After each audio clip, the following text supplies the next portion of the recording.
আসসালামু আলাইকুম। এখন আপনারা দেখবেন সংবাদ শিরোনাম। ভোটের মাঠে এবার 4টি জোটের লড়াই। যুগপৎ আন্দোলনের সঙ্গীদের নিয়ে সুবিধাজনক অবস্থায় বিএনপি, নতুনদের সঙ্গে সমঝোতায় সময় লাগতে পারে জামায়াতের। দলগুলির সঙ্গে আলোচনা করে করা হয়েছে অনেক কিছু। জামায়াত যেহেতু এখানে বড় স্টেক হোল্ডার হিসেবে এটা বাস্তবায়ন। এবার এনসিপি এলডিপিকে নিজেদের বৃত্তে নিল জামায়াত। সংখ্যাগরিষ্ঠ মতামতের ভিত্তিতেই জোটে যাওয়ার সিদ্ধান্ত, দাবি নাহিদ ইসলামের। নির্বাচনকে কেন্দ্র করেই আমাদের এই যাত্রাটা থাকবে, কিন্তু এনসিপি তার লক্ষ্য আদর্শ অনুযায়ী কাজ করবে। প্রথমবারের মতো গুলশানে অফিস করলেন বিএনপির ভারপ্রাপ্ত চেয়ারম্যান তারেক রহমান। উজ্জীবিত কর্মীরা, অনুপ্রেরণা ও গতিশীলতার আশা নেতাদের। নির্বাচন কমিশনকে সহযোগিতা করার জন্য আমরা সিদ্ধান্ত নিয়েছি। বাংলাদেশ সম্বন্ধে আলোচনা করছি, বাংলাদেশের ভবিষ্যৎ নিয়ে আলোচনা করছি, রাজনীতি নিয়ে আলোচনা করছি।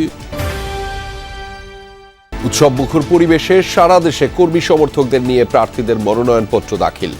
ফর্ম সংগ্রহ ও জমাদান শেষ হচ্ছে কাল। ময়মনসিংহের হালুয়াঘাট দিয়েই ভারতে পালান হাদি হত্যার অভিযুক্ত ফয়সাল আলমগীর। জানালো টিএমপি। বিচারের দাবিতে আজও ইনকিলাব মঞ্চের কর্মসূচি। উদ্বিগ্ন সরকার। বর্তমান অন্তর্বর্তী সরকার, এই অন্তর্বর্তী সরকারের মেয়াদেই হাদি ভাইয়ের হত্যার বিচার সম্পূর্ণ করা হবে ইনশাআল্লাহ। ভারতে মুসলিম ও খ্রিস্টানদের উপর হামলায় ঢাকার উদ্বেগ। দিল্লির বিরুদ্ধে পরিকল্পিত মিথ্যাচারের অভিযোগ পররাষ্ট্র মন্ত্রণালয়ের। আসসালামু আলাইকুম।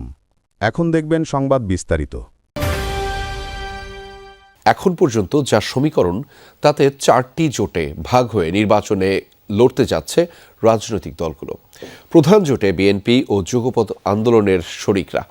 তাদের বিপরীতে এনসিপি এলডিপি নিয়ে জোটের চূড়ান্ত ঘোষণা আজই দিয়েছে জামায়াত। কমিশনের ঘোষণা অনুযায়ী মনোনয়নপত্র জমা দেওয়া যাবে আগামীকাল সোমবার পর্যন্ত। আসন সমঝোতা চূড়ান্ত করতে দলগুলো অপেক্ষা করতে পারে মনোনয়নপত্র প্রত্যাহারের শেষ দিন পর্যন্ত। মাস দুয়েক আগেই 237 আসনে ধানের শীষের প্রার্থী ঘোষণা করে বিএনপি। পরে 2 দফায় মোট 272 আসনে প্রার্থী ঘোষণা করা হয়। এটাকেই ধরে নিতে হবে যে আমাদের সবচেয়ে অ্যাপ্রোপ্রিয়েট প্রার্থী তালিকা। তবে আলোচনা না করেই প্রার্থী ঘোষণা নিয়ে দীর্ঘদিনের যুগপৎ আন্দোলন সংগ্রামের সঙ্গী 29 দলের সঙ্গে কিছুটা মনোমালিন্য তৈরি হয় বড় দলটির। বেশ কিছু আসনে প্রার্থিতা নিয়ে দলের মধ্যেও দেখা গেছে ক্ষোভ বিক্ষোভ। আলোচনা করে করা হয়েছে অনেক কিছু। তারপরেও এখনো সময় আছে। চূড়ান্ত তো ভাই কোনো কিছুই কি চূড়ান্ত আসলে। অবশেষে জামায়াত সহ সমমনা 8 দলের সাথে নির্বাচনী সমঝোতায় যুক্ত হল জাতীয় নাগরিক পার্টি এনসিপি ও লিবারেল ডেমোক্রেটিক পার্টি এলডিপি।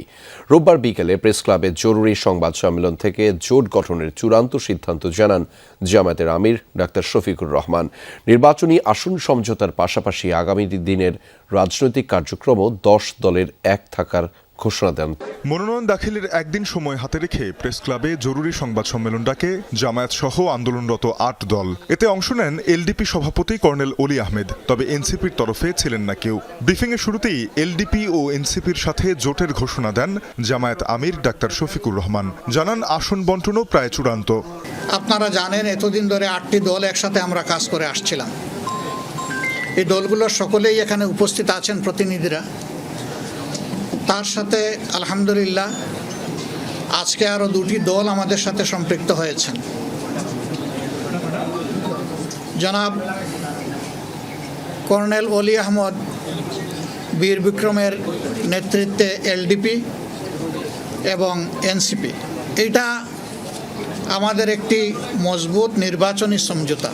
জামাতের সাথে জোট নৈতিক বা আদর্শিক জায়গা থেকে নয়, বরং এটি একটি নির্বাচনী সমঝোতা। হাদি হত্যাকাণ্ডের পর পরিবর্তিত রাজনৈতিক প্রেক্ষাপটে বৃহত্তর ঐক্যের পথে নিয়ে গেছে এনসিপিকে। সংবাদ সম্মেলনে এমনটাই জানিয়েছেন দলটির আহ্বায়ক নাহিদ ইসলাম। এই সিদ্ধান্তের কারণে যারা পদত্যাগ করেছেন সেটি একান্তই ব্যক্তিগত বিষয় বলেও মন্তব্য করেছেন তিনি। আসসালামু আলাইকুম। জামায়াত আমিরের ব্রিফিংয়ের পর বাংলা মোটর কার্যালয়ে সংবাদ সম্মেলন ডাকে জাতীয় নাগরিক পার্টি এনসিপি।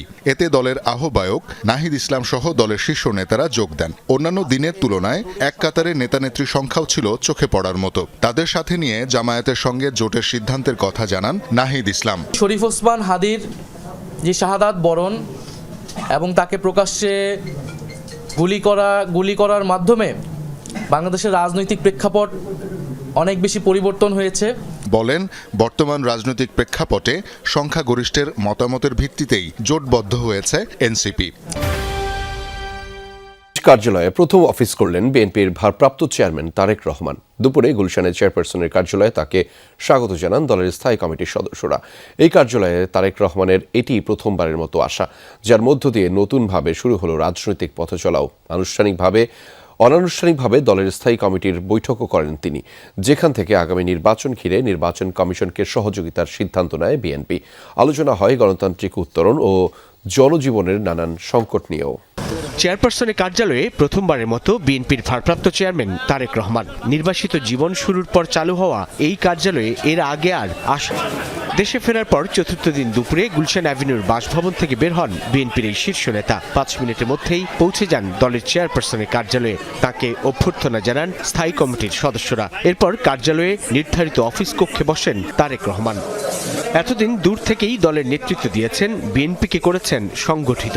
দেশের মাটিতে তার অফিস করাকে ঘিরে উজ্জীবিত কর্মীরা। নেতাকর্মীরা মনে করেন এর মধ্য দিয়ে তারেক রহমান ও বিএনপির নতুন রাজনৈতিক অধ্যায়ের সূচনা হলো। এই যে এই অফিস নিয়ে আমাদের অনেক স্মৃতি, এখান থেকে আমরা অনেকবার অ্যারেস্ট হয়েছি এবং আমাদের চেয়ারম্যান সাহেব আজকে এই অফিসে পাড়া দিয়েছেন।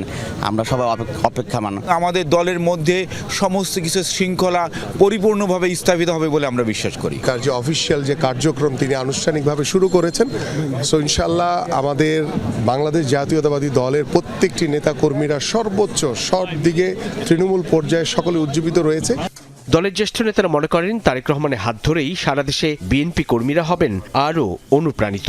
আগে তো উনি প্রযুক্তির মাধ্যমে ভার্চুয়ালি উপস্থিত থাকতেন, আর এখন কাছাকাছি পাচ্ছে। এই নৈকট্যটা এটা দারুণভাবে নেতাকর্মীদেরকে উদ্বুদ্ধ করছে।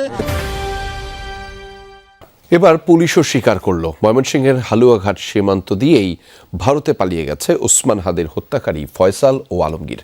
সকালে ব্রিফিংয়ে এই তথ্য জানিয়েছেন অতিরিক্ত police commissioner SN Mohammad Nazrul Islam. বলেন, আসামিদের পালাতে সহায়তাকারী 2 জনকে ভারতের মেঘালয়ে আটক করা হয়েছে। ফয়সালকে দেশে ফিরিয়ে আনতে চেষ্টা চলছে বলেও জানিয়েছে পুলিশ। এদিকে স্বরাষ্ট্র উপদেষ্টা সাংবাদিকদের জানান, হাদি হত্যার বিচার অন্তর্বর্তী সরকারের আমলেই হবে। এদিকে সচিবালয়ে স্বরাষ্ট্র উপদেষ্টা জাহাঙ্গীর আলম চৌধুরী প্রেস ব্রিফিংয়ে জানান, হাদি হত্যার বিচার অন্তর্বর্তী সরকারের আমলেই হবে। আমি আপনাদের আশ্বস্ত করতে চাই, বর্তমান অন্তর্বর্তী সরকার, এই অন্তর্বর্তী সরকারের মেয়াদেই হাদি ভাইয়ের হত্যার বিচার সম্পূর্ণ করা হবে ইনশাআল্লাহ। আগামী 10 দিনের মধ্যে এই মামলার চার্জশিট দাখিল করা হবে বলেও জানান স্বরাষ্ট্র উপদেষ্টা। আগামী 10 দিনের মধ্যে, দ্যাটস মিনস 7ই জানুয়ারি 2026 এই মামলায় চার্জশিট দেওয়া সম্ভব হবে বলে